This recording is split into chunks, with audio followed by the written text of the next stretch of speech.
je m'appelle Oriane Stalem, je suis étudiante en première année de branche génie industriel à l'UTT et j'ai choisi la voie par apprentissage, donc par alternance.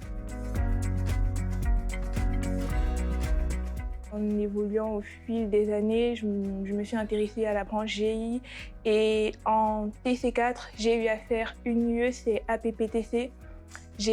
Durant cette UE, en fait, on discute avec des professionnels qui nous parlent un peu de leur métier, etc.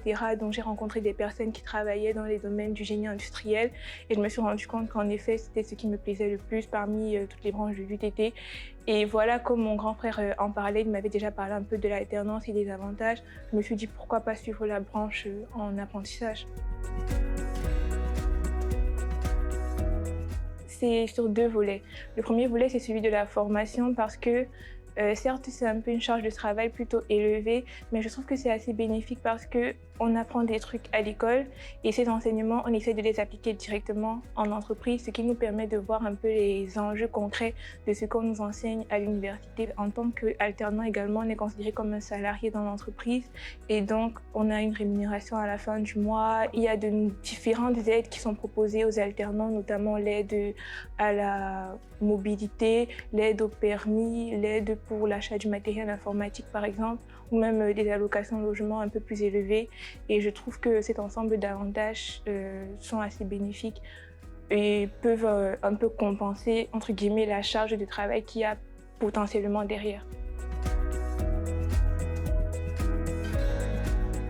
Certains défis personnels de se dire d'aller et de suivre deux formations à la fois parce que ça reste quand même une double formation, de se dire qu'on va suivre des enseignements à l'école et suivre également une formation en entreprise, seront placés sur des missions un peu plus professionnelles et voilà, je trouve que c'est un défi qu'on peut relever, qu'on peut vouloir relever comme on peut ne pas vouloir, mais je trouve que c'est très important de chercher à relever ce genre de défis dans la vie pour essayer d'évoluer, que ce soit de manière scolaire ou même dans la vie personnelle et professionnelle.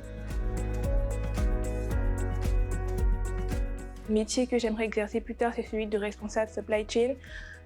Pour moi, un responsable supply chain est vraiment au cœur de l'entreprise. C'est lui qui va aller au contact de tous les départements pour pouvoir assurer le fonctionnement de la chaîne d'approvisionnement. Je trouve que ce sont des enjeux intéressants pour ma part. Et les secteurs d'activité qui m'intéresseraient potentiellement sont ceux du textile, du luxe ou du cosmétique, de l'agroalimentaire et pour finir, les boîtes de conseil. Je trouve qu'à l'UTT, on est beaucoup suivi.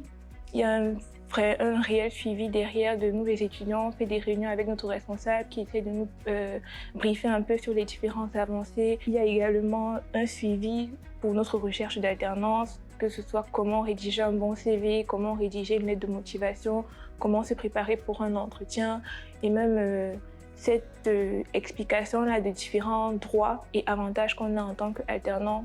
On ne les connaît pas forcément tous et je trouve que c'est vraiment à valoriser à l'UTT, ces suivis-là des étudiants continuent dans leur recherche d'alternance et je suppose aussi à la suite pendant notre alternance.